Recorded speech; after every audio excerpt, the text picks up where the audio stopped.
with that, ladies and gentlemen, a big round of applause for John Mullen.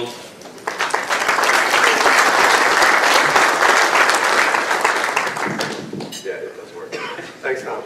Let me introduce quickly the panel. This is going to be a ridiculously easy panel for me to moderate because the people up here know so much. I'm really not going to have to say much at all. Kim Horn, down to my far right with Beasley. Who's next? Jim McQuaid with AIG, Tom Kang with ACE, Jeremy Gittler with XL, and Mark Reisinger, who's the president of this particular thing as we learned. So they're going to share a whole bunch of insights about claims. It's not limited to third party here, it's first party as well. First party is driving a lot of this, so it's both. I listened to this show called Marketplace. It's on NPR. I don't know if anybody listens to it. It's kind of a cool little thing. And the other day I was catching up on my podcasts, and it was Monday, and this is the blurb. Reading behind the news that JP Morgan hack was the tip of a very large iceberg. It turns out the regulations governing disclosure of hacks to the public are full of holes.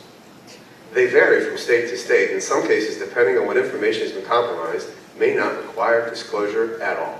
It's just interesting that that's what you hear in the public now. And of course, we've all been talking about it for several years, let's say. So just thought that might be interesting to the group.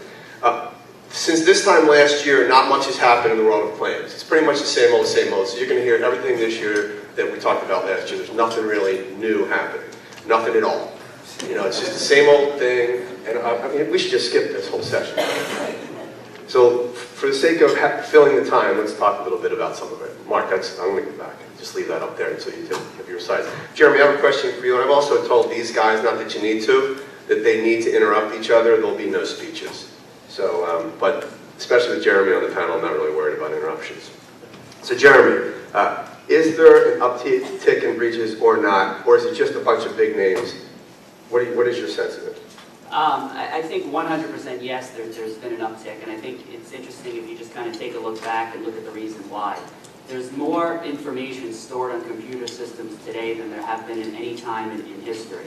Think about where we were in the 60s, the 70s, the 80s, the 90s. I don't really know what you call the years, 2000 to 2010, but each decade we have more information stored on computers. And because of that, it's going to, it's ripe for breaches to occur.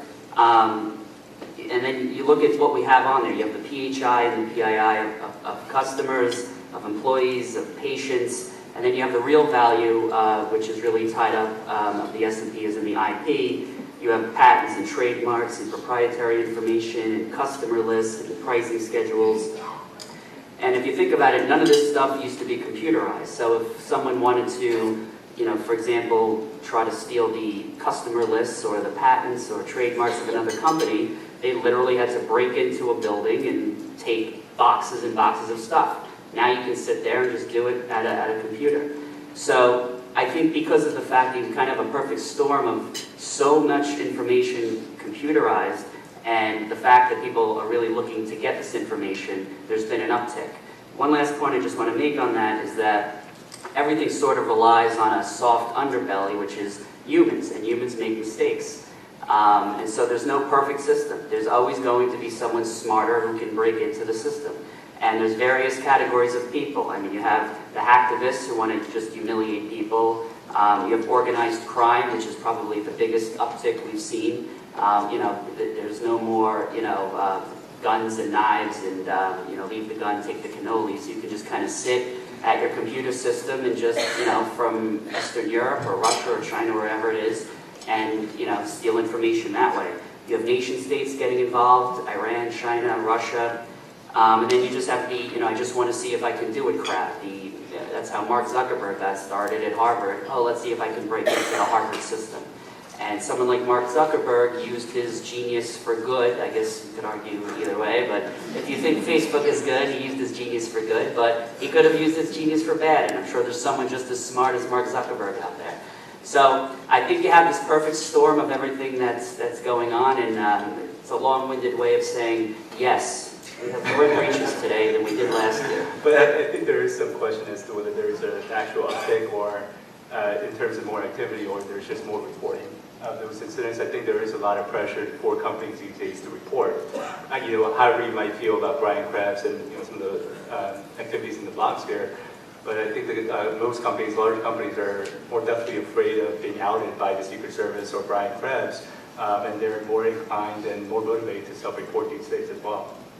And I think from a claims perspective, from the insurance company's perspective, we're seeing a bit more of an uptick in claims coming in because we're actually seeing more companies buy insurance to help them cover the first party event management costs and the liability costs that may flow. We're also seeing, obviously, over the course of the last year or so, where we may have had an uptick from the years prior, now we also seem to be having claims that have a lot more severity, right? We don't have to go any further than all of the big, large retail breaches that we've seen over the past year. So it's definitely something that's growing and growing, both in terms of the numbers and the exposure. Yeah, and I certainly think that even though the severity has gone up, and we've seen that, you know, the homegrown, you know, lost laptop, lost thumb drive, those still have not gone away and definitely do have an impact for insurance. Yeah, and that's actually a good point, because that was one of the things that I had wanted to mention as part of this. You know, we looked at all the large retail breaches, even the healthcare breaches that have occurred. There is still a significant amount of very small breaches, and nobody ever hears about because it's not press-worthy, right? So I think the last time I looked, we had somewhere between 10 and 15% of all the claims that we had coming in related to the mom-and-pop type stores that had coverages maybe through some of their credit card processing companies. So that's a good point. Well, I also think that every single team up here is hired, no joke. So these are claims people, and they've all hired in the last year, and they're all probably still looking for people. So that's the proof. I mean, if they didn't need them, they wouldn't be hiring. So, you know, just another element of it. So, Jim, let's talk about, you touched briefly on the retail bit, and, you know, we see the signs, and we see, you know, the Sands and Chang's and Home Depot and Target. What are the lessons learned from a claims handling point of view relative to costs? Right, and when I got this question, I had written out a whole list of, you know, things learned, and then I got the warning from John this morning, there'll be no speeches, so I'll try to keep it short. You know, obviously we talked a little bit about it already, you know, with the retail breaches, the severity has gone up, just from the standpoint of costs alone. Obviously the uptick in the claims themselves, but I think some of the lessons that we've learned in terms of claims that we've seen that I think is important going forward, and what we've seen so far, is there seems to be a strong need for our retailers to handle credit card information a lot more effectively and a lot more securely.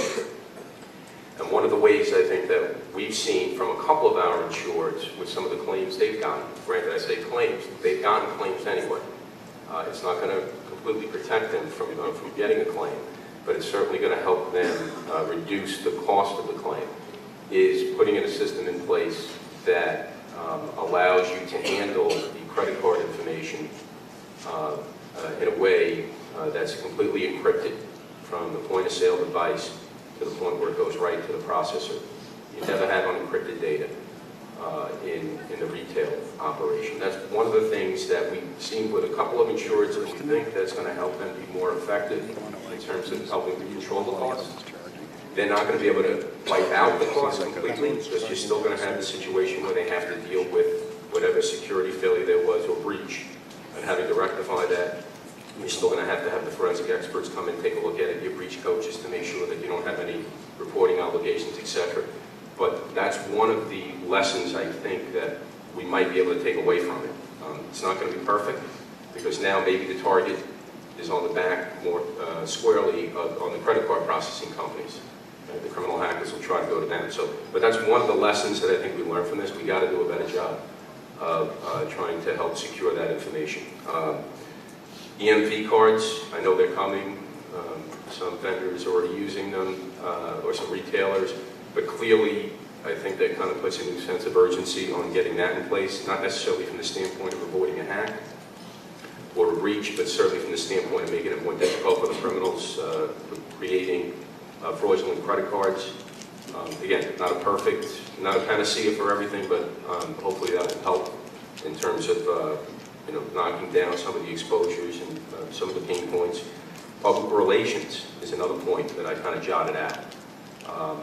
It seems like with the large breaches, I don't know of any company or any retailer that's had a breach, and you guys can tell me if I'm wrong, where someone's come out and said, hey, what a wonderful job, they did in terms of communicating and handling the situation.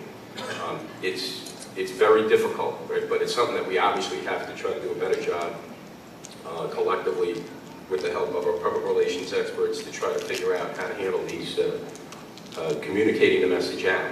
And again, it's very difficult to do. I'm not sure if we'll ever get there. Because, right, the bigger breaches that we see, they're the ones that are hitting the papers. And the papers don't want to talk about good news.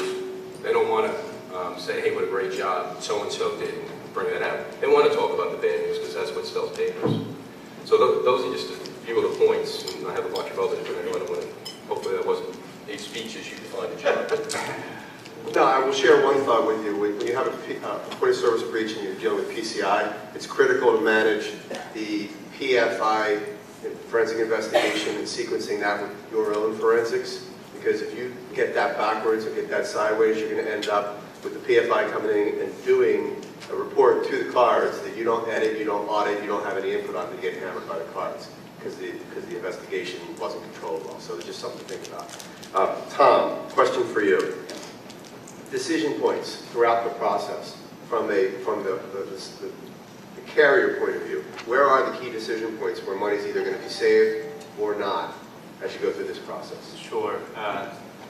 Obviously, there are a significant number of decision points, both for the carrier and also the policyholder. Certainly, crisis management costs and PR, correct messaging to the consumers is an important point of decision.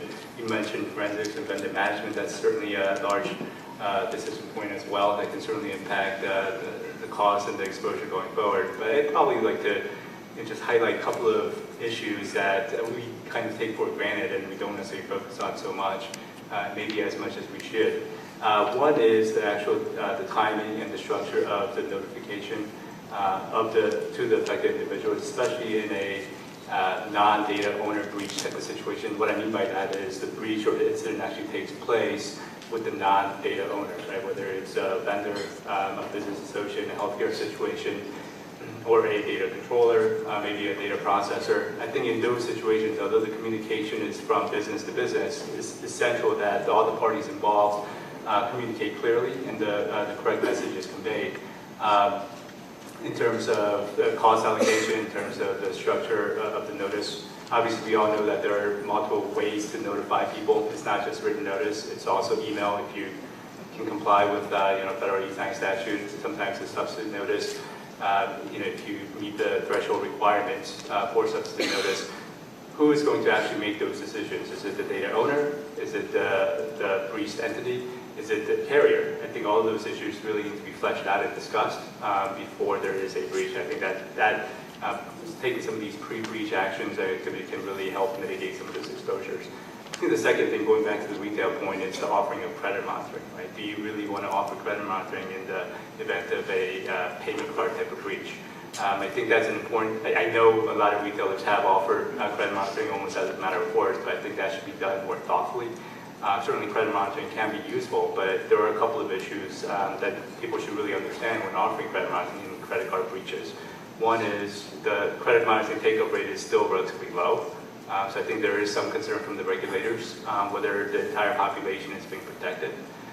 Second, obviously we offer credit monitoring because it helps with the PR, it helps protect your reputation, but there is a lot of attention paid to it by the consumer protection groups these days, and there's some pushback on whether that's actually effective in protecting the risks faced by the affected individual. So all those issues I think should be discussed and considered before automatically just offering some type of identity restoration type of services.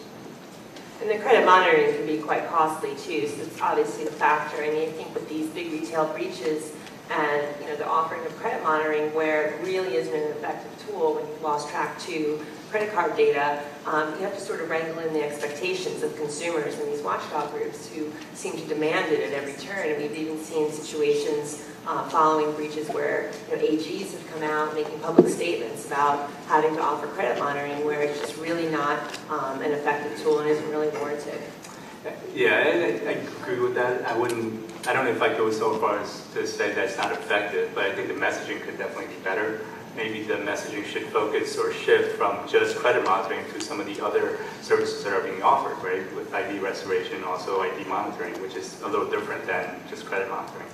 One of the keys, though, is, the days of kind of putting your head in the sand are over. You absolutely cannot do this. This is now part of the American consciousness. The media is all over it, and because the media is all over it, the politicians are all over it, and because the politicians are all over it, you have plaintiffs' attorneys all over it, and the day of, this being an IT problem is over. The day of the CEO calling in the IT guy and saying, I don't know what this malware, SQL injection crap is. Listen, you just go and fix it and don't bother me. That's done. We cannot have that anymore. So it's now a company-wide problem. It's a national problem. It's something we're all involved in. And it's not just, the guy in the back room, working on his computer, and he'll just fix it. I don't disagree with that, but I will tell you that there are still a whole bunch of CEOs looking to bury it.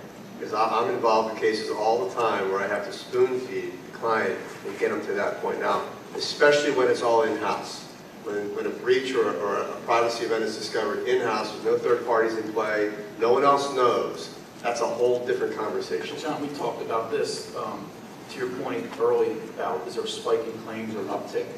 I mean, I think you and I would agree that a lot of claims don't get reported willfully. A lot of breaches don't get reported willfully. We see them contact the breach coach, get some initial advice, and they just go away.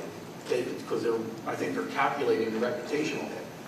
So. No, I think that's right. We sort of play with the numbers in my office, and I'd say about 20% of the breaches that come in, they sort of just quietly go away for a while, and then we sort of lay odds on what the odds are coming back. And they do, because a lot of them then aren't secret anymore. A second or third party does become aware of it, and all of a sudden the guy who's blown it off, now he's desperate, and he's also a month late. So. And the last factor, John, again, learning a little bit from discussions with you and others in this room, the panic and the willfully deciding not to do something with the uninsured.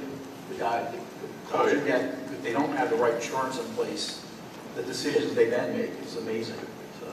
Well, the uninsured is even worse in a lot of different ways. Among them, they go out and buy things like credit monitoring or solutions, and I've seen them pay not on the uptake, but on the total number.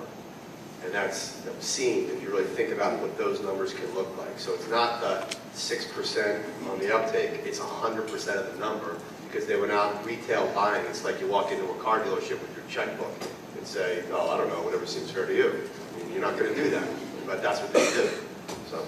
Well, John, to the point of this conversation, I mean, I've seen insureds that had the right insurance policies in place, but I think for a number of reasons they were afraid to push it forward and to come out and, like Jeremy said, not put their head in the sand. Right? They want to stick their head in the sand because it's probably, one, creating a lot more work for them, and they already have a probably busy, hectic life. Two, it's going to create expense within a self-insured retention or otherwise. I've had an insured where I've actually recommended having a breach coach and having a forensic expert come in just to take a look, make sure things were taken care of. And, the first thought was, well, how much is that going to cost? And, and is that going to be within my retention, or are you going to pay for that? So clearly there's still a concern. Now, granted, this was a less sophisticated, insured, a smaller operation, but nonetheless, these are the types of things that go on. And, now it leaves us scratching our head because we know as industry experts that you can't mess around with this stuff. I think one related point to that is that a lot of companies are hiring CISOs and privacy professionals these days, but one of the important questions to ask is what is the actual role of that privacy professional of the CISO? Because I think a lot of times companies hire those folks to be able to blame somebody, right? To blame shift when something does go wrong, and I think that's an important factor to consider. To piggyback on what Jim said, one of my more interesting claim stories that I had dealt with the fact that we insure a lot of government municipalities, small towns, and usually they have a $10,000 retention. So a while back there was this malware going around calling ransomware or crypto locker, where essentially you get an email and you say, everything's locked down, but if you pay us $300, everything will be fine. So the insured, advises us about it. And they said, we paid the $300, we're done. And I said, no, it doesn't work that way. We have to get a forensics team in here to see exactly what happened. And it got pretty escalated. Went all the way up to the mayor. Basically, I wrote out a list of 10 reasons why you absolutely need to get forensics in there and try to explain the law to them, especially the fact that these are public officials, and that's kind of what really got them was, if you want to bury your head in the sand, that's one thing, but if this comes out and you didn't tell anybody and now there's fines and penalties and this and that, you're not going to get reelected. But that's one of the issues we have is with these smaller entities, they don't want to spend any money, and even with a $10,000 retention, they don't want to do anything.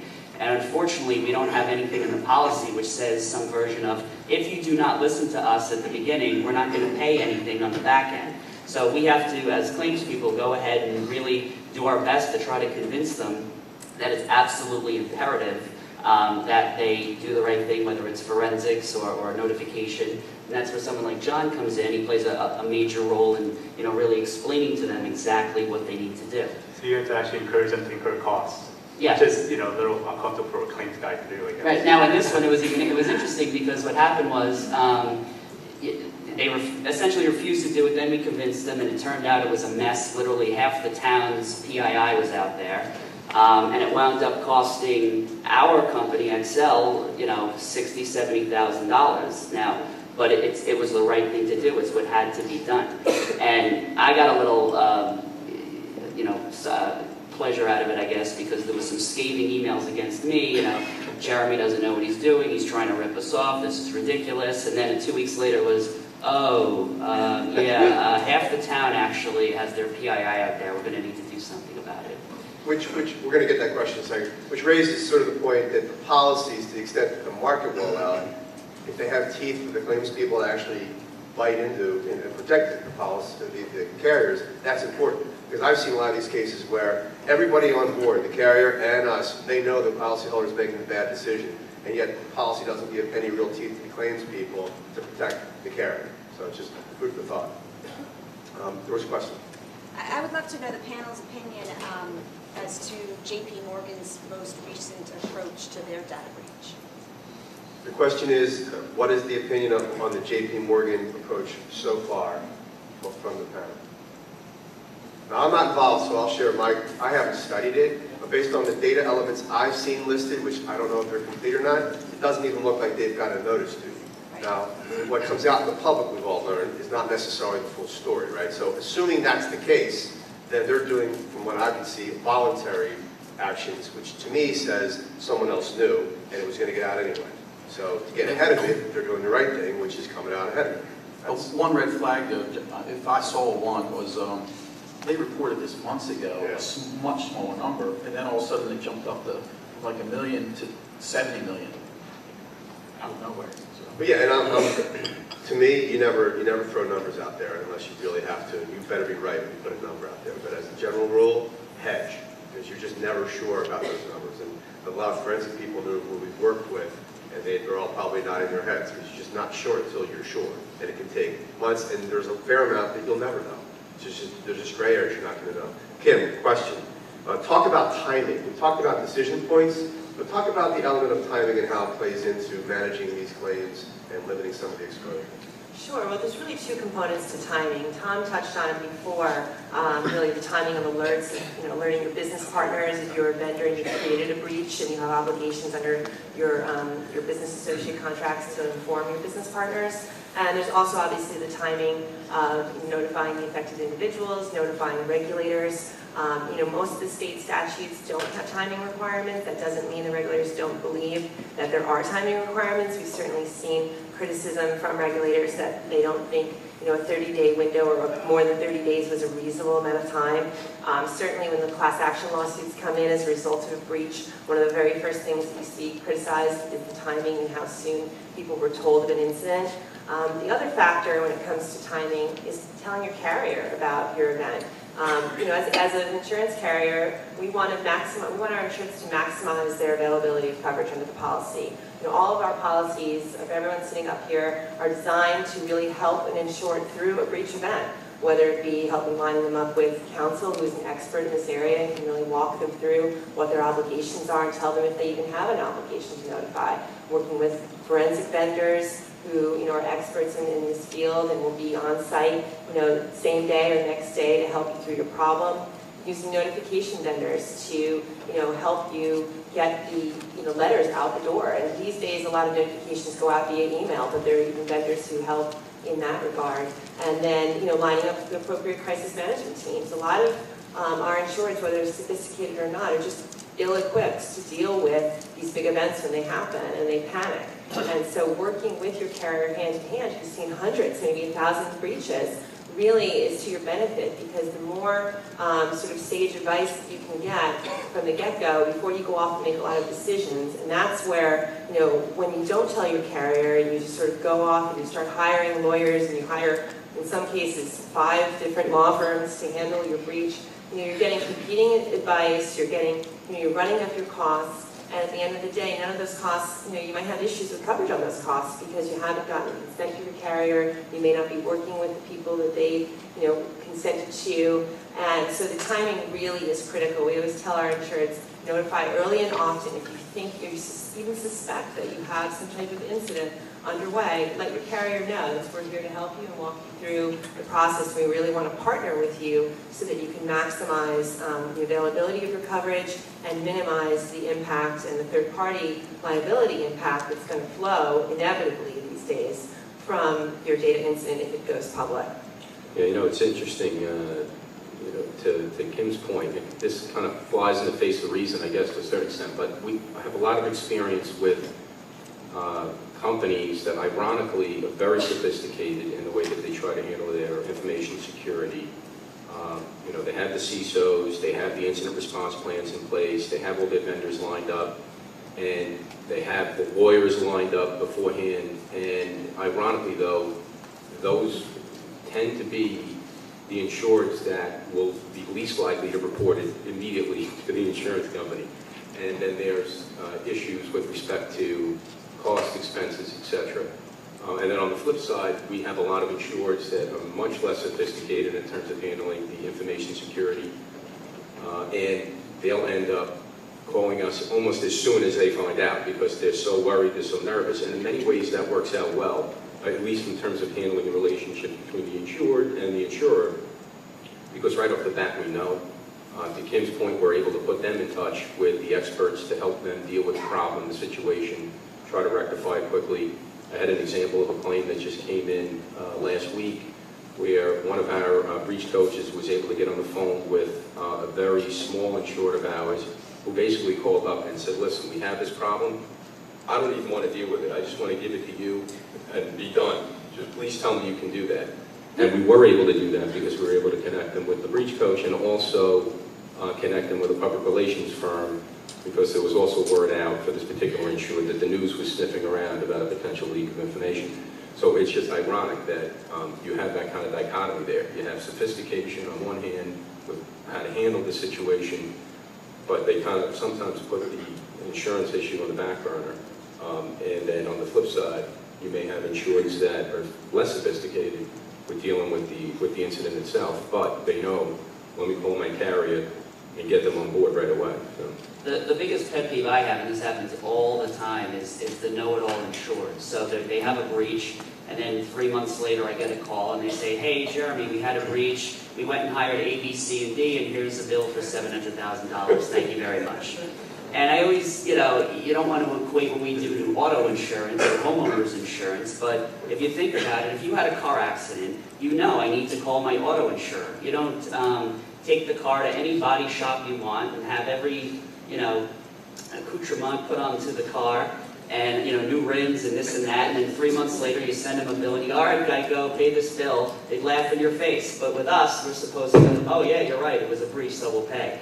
Or homeowners insurance, same thing. You know to call the insurance company, but for some reason with cyber insurance, they go out, they do whatever they want, and then they send us a bill. And then this leads to what we were discussing before, the issue of we don't really have any teeth on the third-party aspect. If they didn't do what was right on the first-party stuff, it's now on our dime to fix it. John, real quick on the whole timing point that Kim made.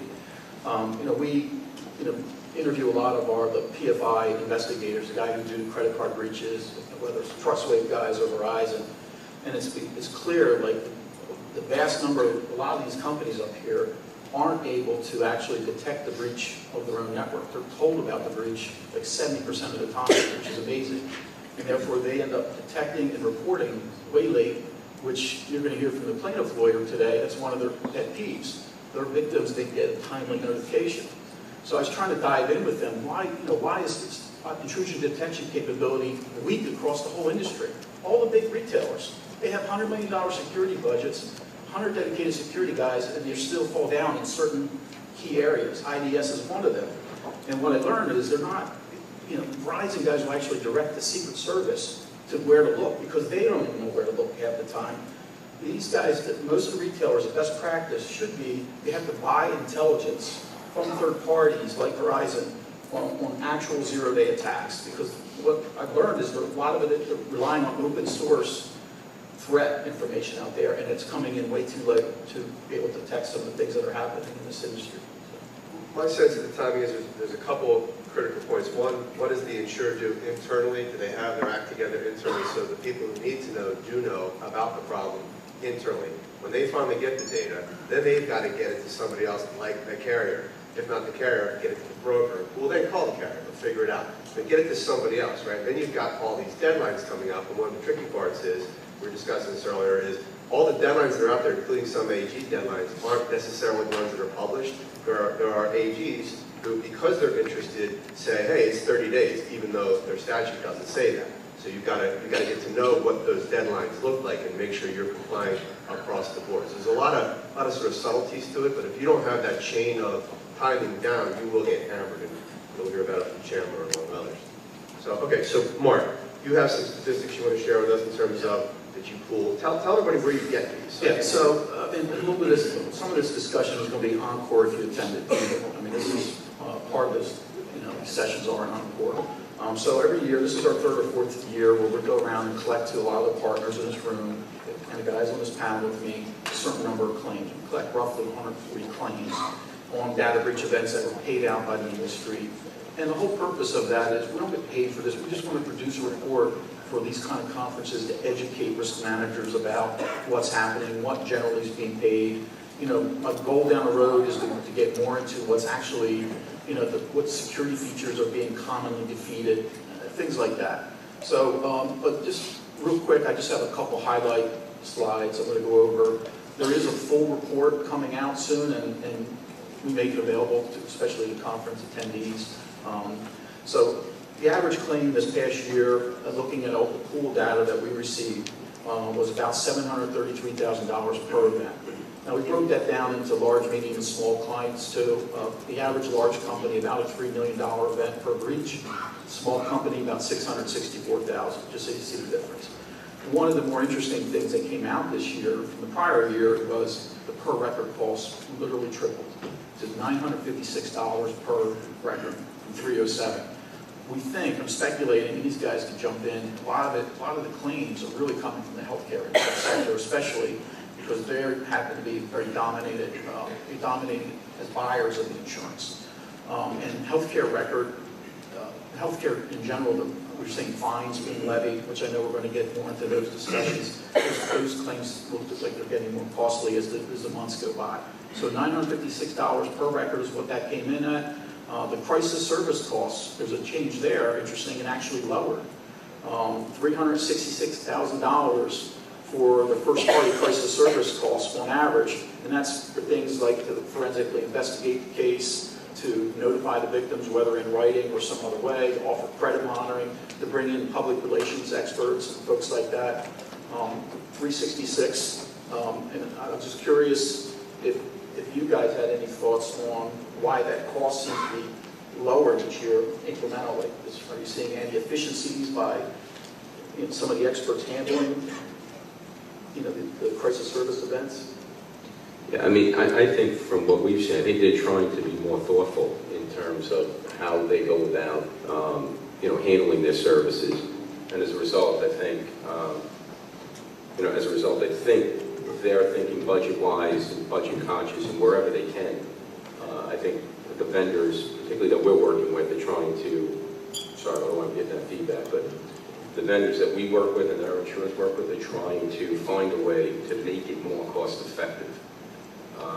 I know that that there's a lot of breaches that we've seen lately where they may not actually have the current addresses of some of the folks that may have been affected, so they were able to use email addresses, had the ability to use email addresses to try to do the notifications.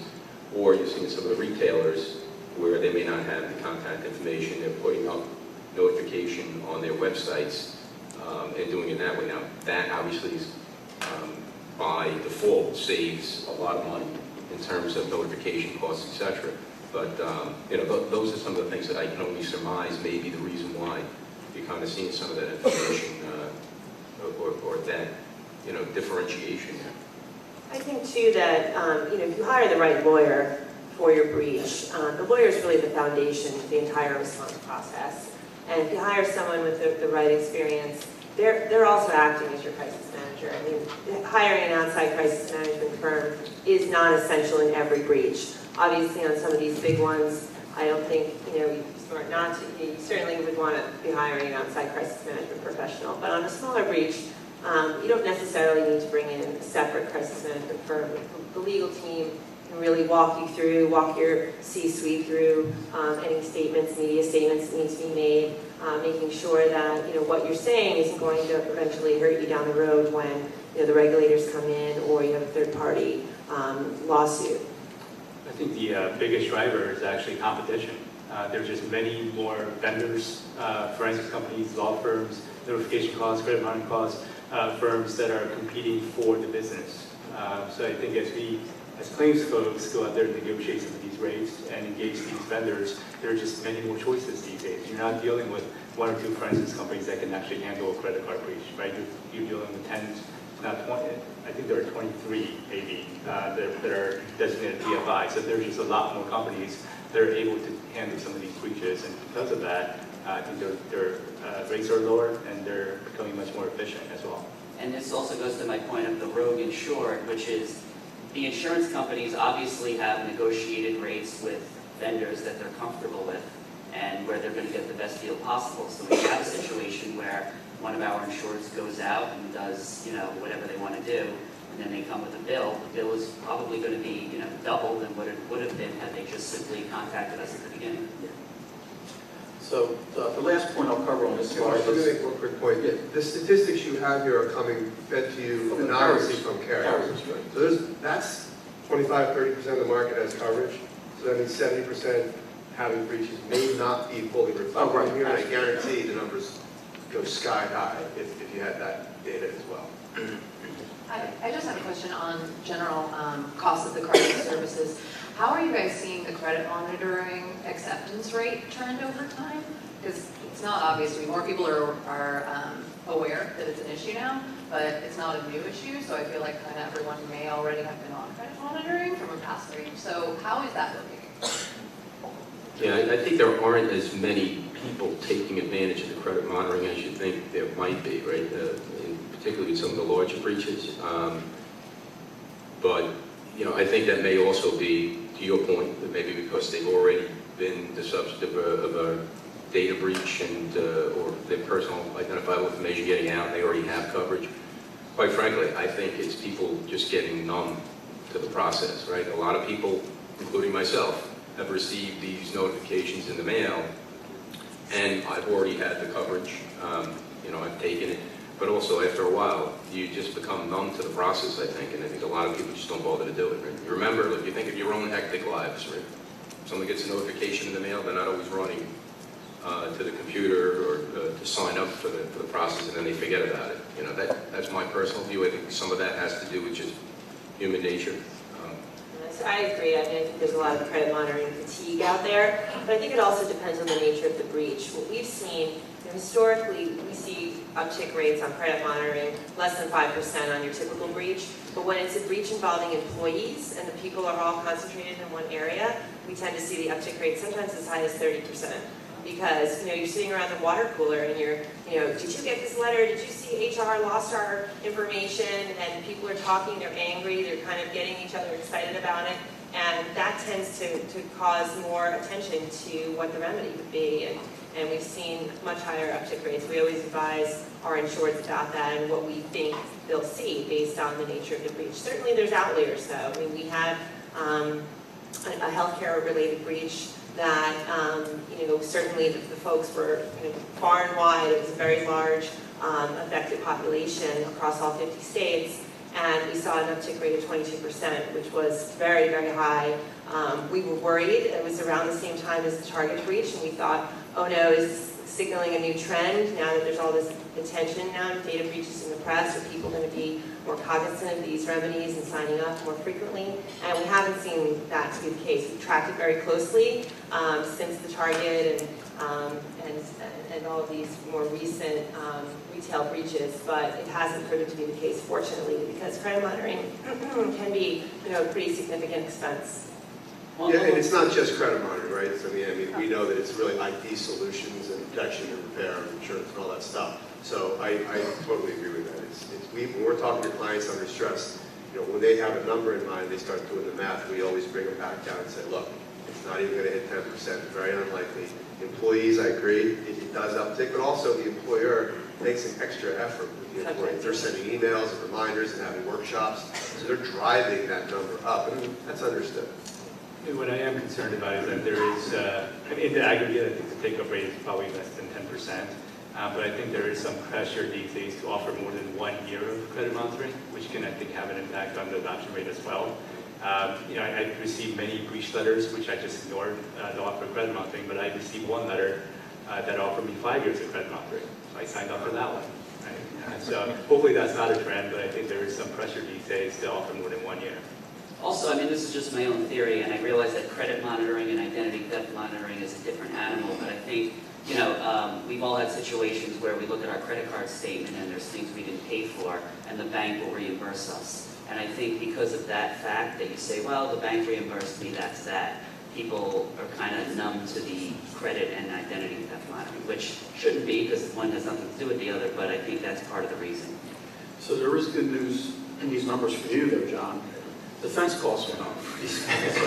About $700,000 per event for defense costs. So, real quick, I'll go through these just in the interest of time. PII, of course, was most frequently caught up in the breaches, followed by PHI and then PCI. Hackers, most frequent cause of loss, which is way different from last year, was mostly laptops. And I think a lot of laptops we're seeing now do finally have whole disk encryption in place, so you're seeing at least a few less of those these days. So hackers calls most, followed by mistakes. Business sector, again, no surprises here. Healthcare, followed by financial services, and then small companies, had the most incidents. I think that's just a factor of the pool of data that we got tend to be skewed, I think, more to the small, medium-sized entities having these claims. Don't want to go through all these numbers. We're just showing you 2014 through the past, going back the last 4 years, how the costs fluctuate a little bit per breach call. You can see the current numbers with the orange circles around it. Same thing for crisis service costs, forensics, notification, legal guidance, what they each come into respectively on average per breach. $119,000 for forensics, notification $175,000. That includes, lumped into there is the call center. And then legal guidance, when we say legal guidance, that's typically a breach coach role for John and some others in the audience. Let's see, type of data most frequently caught up was PHI followed by PII. Let's see, hacker cause of loss, I mentioned that. And then the business sectors, just this is graphically showing you, healthcare followed by retail. So the last point I had was, again, we're starting to track more of this with our claims partners who give us some of these data. Just given the volume of fines and penalties, we're just finally starting to see coming from healthcare enforcers and from the state attorney generals. We were speculating when we were preparing for this. We think the severity might be going up over the next couple of years just because the number of the carriers now are finally starting to cover actual fines and penalties. And that's lumped in. Some of the fines we're seeing are getting quite large for very modest breaches. That's all I had, Joe. So let's spend a minute talking about vendor-to-vendor, business-to-business breaches, service level agreements and that. Not so much on the contractual detail of it, and I'll throw this one to Kim to start, but just the reality is that when you've got a breach and it involves business-to-business and all of the relationship and the complexities and the who's the owner and all of that stuff, some of the laws coming out is going to complicate that analysis. What are your thoughts on that? There are a lot of complications when it comes to vendors, especially with respect to who the data owner is. That's a whole topic that can spend an hour discussing those issues. But from our perspective, what we look at is your vendor management and do you have an indemnification agreement in place? That's one of the first questions that we ask when a breach comes in and the vendor was the cause of the breach, or if we are insuring the vendor and they caused the breach, someone's looking to them to pay the cost. And it can be very tricky in terms of enforcing the indemnification agreement because the language might be there and you might feel like you're protected. Okay, my vendor's going to pay all of the costs, but what if the vendor refuses? What if the vendor doesn't have insurance and they're a small-time company that really at the end of the day, if you end up with class action litigation and $1 million in breach response costs, are they going to be able to stay afloat and pay those costs for you? We have one situation now where we have a vendor who's solvent and capable of making a payment. They're not complying with their obligations under their indemnification agreement and are insured in a very tricky situation. Should they sue the vendor? Well, they're facing class action litigation and they're facing regulatory inquiries both from OCR and the state AG, and they don't want to have a pointing finger situation where they sue the vendor and there's all this stuff that comes out in discovery about who may have been at fault.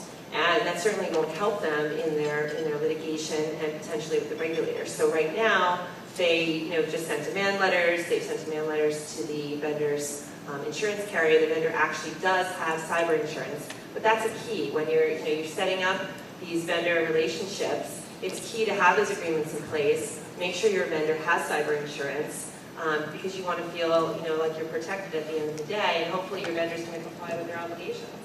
And I think, one of the other experiences we've had the situation where the third-party vendor steps up, don't worry, we're going to take care of, in this particular case, it was a cloud provider, we're going to take care of the problem we have, we're assigning you a lawyer to deal with the situation. They still report it to us as our insured. We get on the phone with them with our own breach coach, and lo and behold, it doesn't really sound like the lawyer that the third-party vendor has assigned to them is one really knows anything about security and privacy or notification obligations, etc. And two, doesn't really seem like they've done anything other than maybe put together a brief notice letter. And that, I remember, concerned us. It concerned the breach coach that we had on the phone with us. And we said, listen, the one thing that you really have to consider is, do you want to have that lawyer as your breach coach? Do you want to put this in their hands? Right? This is your obligation. I would suggest you go back and you take a look at one of our breach coaches and tell them you're going to be assigning this breach coach. You're going to have control of the situation. You expect them to pay for it. So, that's one of the things that you got to be mindful of also, and that we have to be mindful of when we're talking to our insureds about this and what to look out for in terms of managing your vendor, your vendor relationships and who's got what responsibilities. So. When you have the vendor who causes the breach, they have the potential to have to deal with hundreds, if not thousands, of clients that they then have to manage. So in terms of exacerbating the costs, the lawyers, in our role, we end up having to manage all of those communications, all of those different things that come up. A million different lawyers are teed up, and you're having to deal with it. So when you're insuring a vendor, it can be very, very expensive. So that's among the most expensive scenarios. The ultimate client has the call on do they do those or not, et cetera, et cetera. They can fire your client and spend a fortune and sue them. They can actually work with you. They can ignore it entirely, which is fine. So there's a lot of different things that can happen here, but you've got a client who's worried more about those relationships than about the coverage. So you've got to manage all of that. The other thing is, don't get lost in the indemnity discussion, right? Because you're on the phone, the CFO, general counsel, the insured, and all they want to do is talk about how they're going to get the other guy who caused the problem. And you're trying to say, yeah, that's great, but you've got deadlines and they're tomorrow.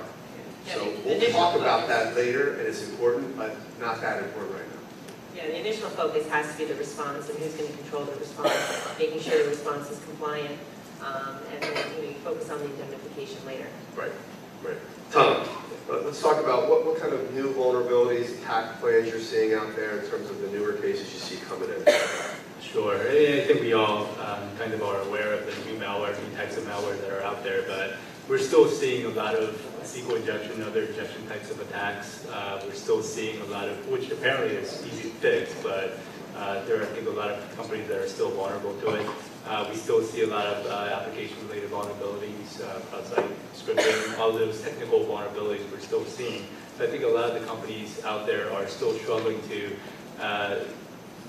implement robust information security practices, which is still a concern for us. But in terms of the actual vector of intrusion, I think phishing attacks still remain a priority or a primary way of intrusion. And I think one of the trends that we've seen and are relatively concerned about is phishing attacks posed against HR departments. I mean, I think it's kind of easy to see why the attacks against HR departments are troubling. HR is outward-facing, as an outward-facing department, and they are trained basically to open emails and open attachments. If you send them an email with an attachment that says resume, more often than not, that email is being opened and that attachment is being opened, which leads to a system vulnerability, a system compromise. And because HR does house very sensitive information, including Social Security, dates of birth, and that type of information, that's resulted in higher exposure on the back end, if you will. We've had one claim, several claims, where an HR vulnerability led to the hackers filing fraudulent tax returns. And that's been a significant concern for us because in those cases, damages really aren't in question. There's a high probability of third-party exposure, and the affected individuals generally are not happy that their tax returns went to someone else illegally or fraudulently. So in terms of what are we seeing new, I think there's a lot of technical things that we can talk about in terms of the malware, but I think some of the traditional vulnerabilities, like, from my perspective, I wish the companies, our policy holders, would do just a better job of taking care of the low-hanging fruit and taking care of the baseline vulnerabilities, because I think that would go a long way in terms of preventing and mitigating against some of these breaches. Hey, John, real quick on, just to underscore something Tom mentioned earlier on about malware. So again, going back to, I mentioned earlier, we interviewed some of our forensic partners, especially the guys who do the credit card investigations for Visa.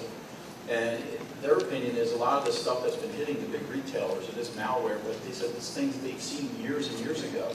And this is a minor little tweak to it now that's allowed to slip in as a zero-day attack. And they said that one of the problems is back to basics. These guys aren't segmenting their network in the correct way. They're breaking into one store point-of-sale system, and they're able to take the whole 1,700 stores.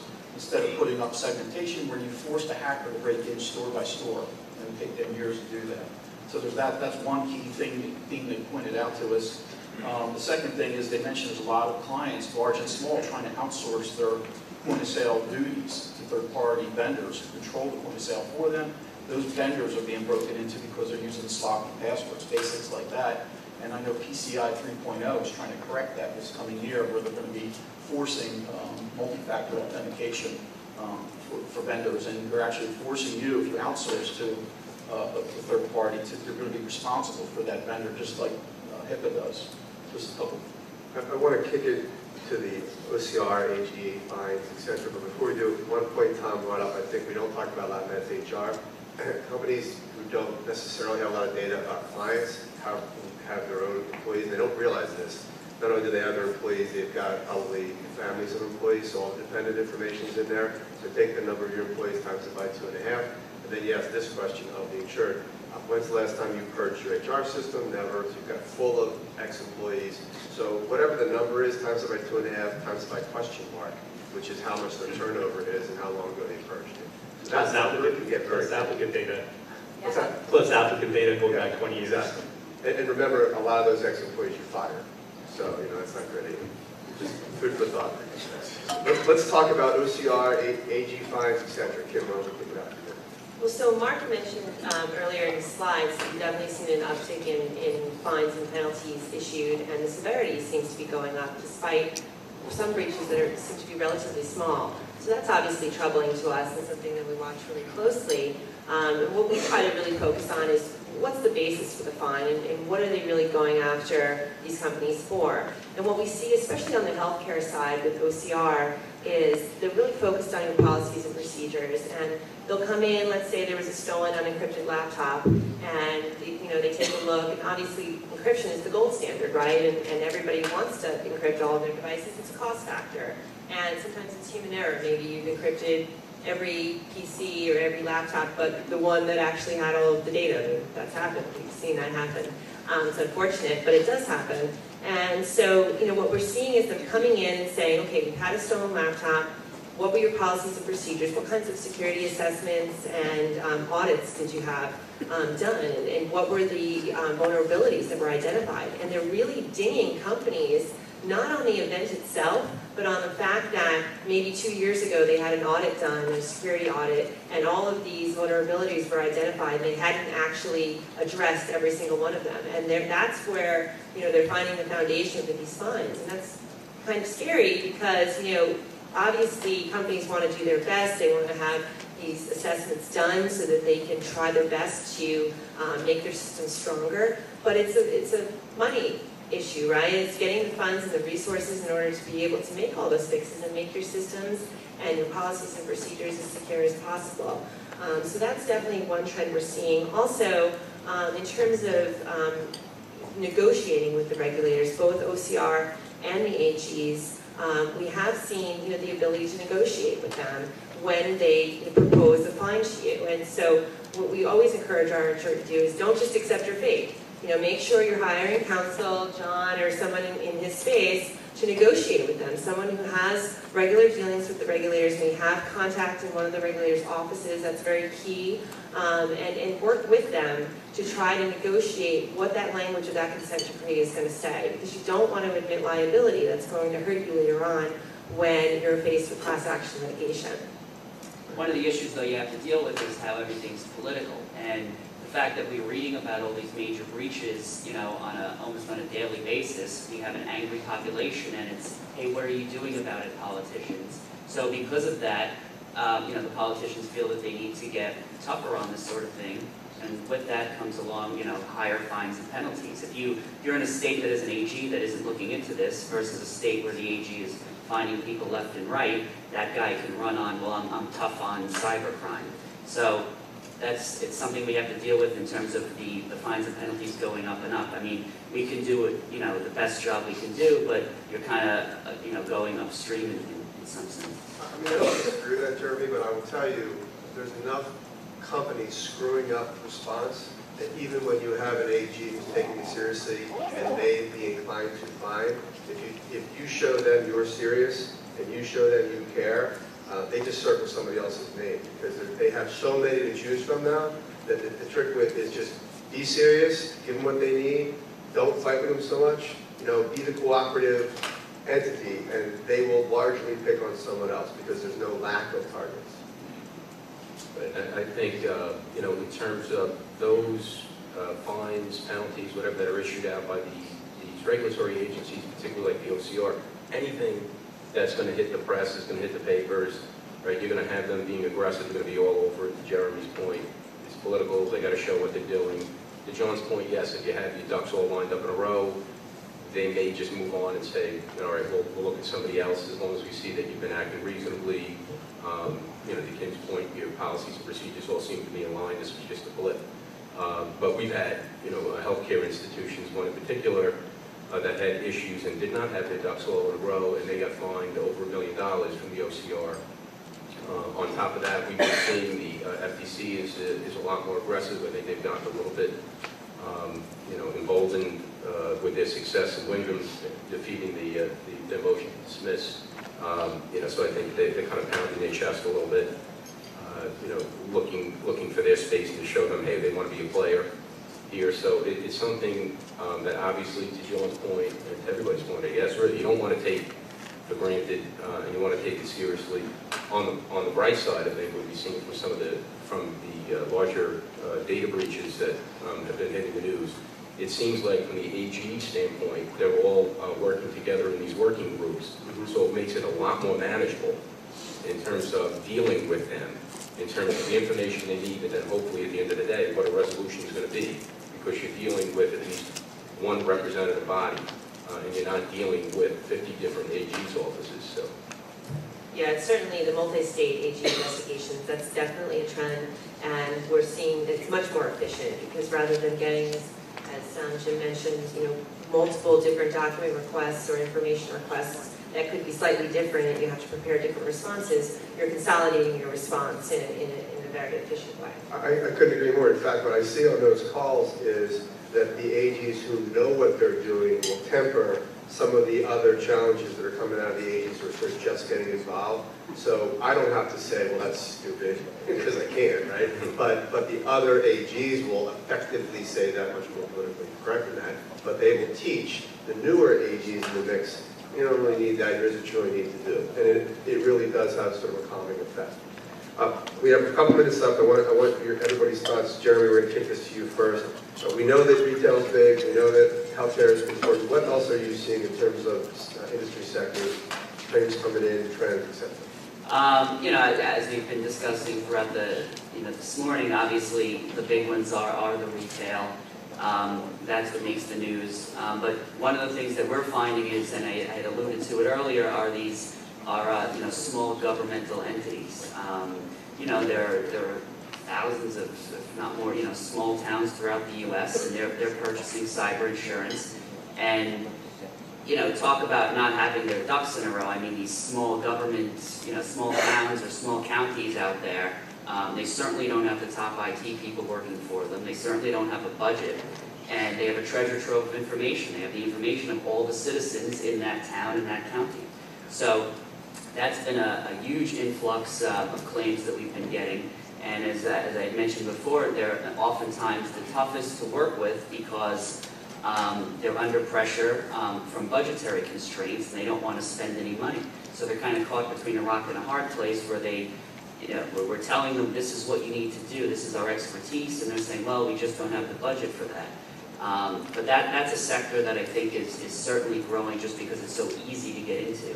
And then one other I would mention, and this is, when I was talking before about nation states, I think, something that could be coming down the pike, and we've seen some of is utilities.